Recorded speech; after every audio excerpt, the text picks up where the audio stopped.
Little Billy loved to visit at his uncle's junkyard, even though he ran a junkyard. Uncle Stu was a very bright man who loved to teach and answer all of his beloved nephew Billy's questions. Over one particular summer, they restored a classic old car. Each step was a learning experience. When a part was rusted, Uncle Stu would explain all about the process of rusting and how it differed with different metals such as iron, copper, and brass. Bobby was quite bright and eagerly listened and learned. Late in the summer, the car was just about complete, and they were ready to start it up. They filled the tank with gasoline and cranked it, but it didn't start up. Uncle Stu looked at the engine and peered down the carburetor. As he suspected it was missing the choke plate, this led him to launch into a long lesson on spark ignition, stoichiometric air-fuel ratios, and the need for rich mixtures to help with starting a cold engine. He thought he knew where the missing part was, and he sent Billy to the far corner of the junkyard to look for a round metal plate on the ground. Moments later, Billy came running back, screaming in pain. He found the plate, but he didn't realize it was on top of a fire ant mound. Uncle Stu was mortified and quickly brushed the few ants off his nephew and calmed him down. To make things worse, it was the wrong part. The plate was too big for the carburetor. This time, Uncle Stu went off to look for the missing piece and soon found it. Coincidentally, it was on the ground next to another anthill, but this time they were common black ants. Naturally, Uncle Stu called Billy over and began to explain the difference between common ants and stinging ants, and how fire ants have stingers in their abdomens that inject a painful venom. After he imparted all his entomology knowledge, they returned to the car and fixed the carburetor. Billy was overjoyed when the car they had worked on for so long fired up and idled smoothly. It was the end of a perfect day. They put the car back in the garage, and as they walked back to the house, Uncle Stu asked his nephew what his favorite lesson of the project had been. Without missing a beat, Billy replied, "The real choke is in the calm ants."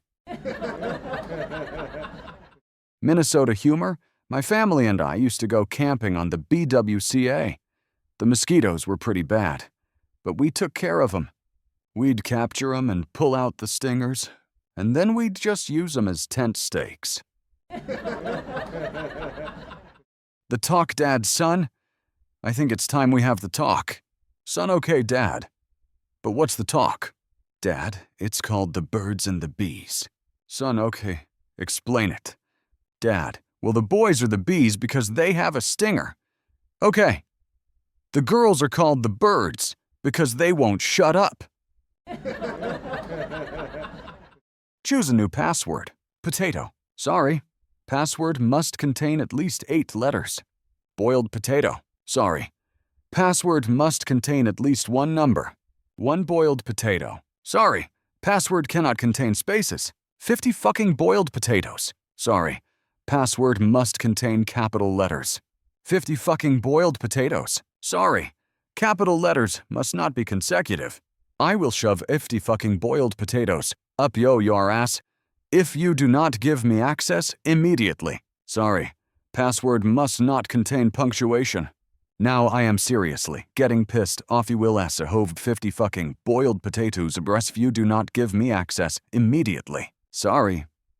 You can't change your password to a password that has already been used with this account. Choose a new password.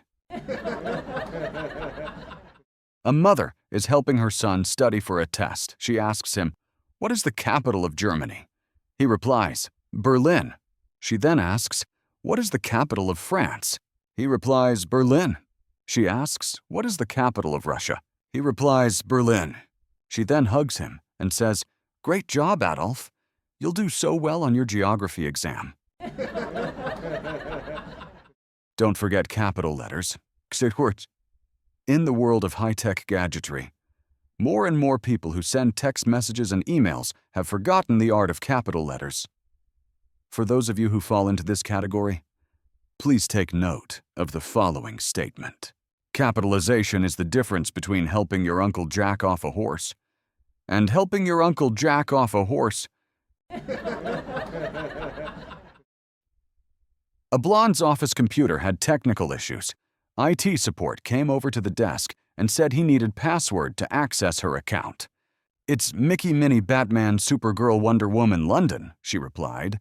"A bit unusual for a password. How did you come up with it?" the support dude asked. She went, "Because computer said the password has to be at least 5 characters and have a capital." I don't own this joke, but I haven't forgotten about it for 5 years. Son, Dad, I have to do a special report for school. Can I ask you a question? Father, sure, son. What's the question? Son, what is politics? Father, well, let's take our home for an example. I am the wage earner. So let's call me capitalism. Your mother is the administrator of money. So we'll call her government. We take care of your need. So let's call you the people. We'll call the maid the working class and your little brother. We can call the future. Do you understand, son? Son, I'm not really sure. Dad, I'll have to think about it. That night, awakened by his brother's crying, the boy went to see what was wrong. Discovering that the baby had seriously soiled his diaper, the boy went to his parents' room and found his mother sound asleep. He went to the maid's room, where, peeking through the keyhole, he saw his father in bed with the maid. The boy's knocking went totally unheeded by his father and the maid. So the boy returned to his room and went back to sleep. The next morning he reported to his father, "Son, Dad, now I think I understand what politics is." "Father, good son, can you explain it to me in your own words?" "Son, well, Dad, while capitalism is screwing the working class, government is sound asleep. The people are being completely ignored, and the future is full of shit."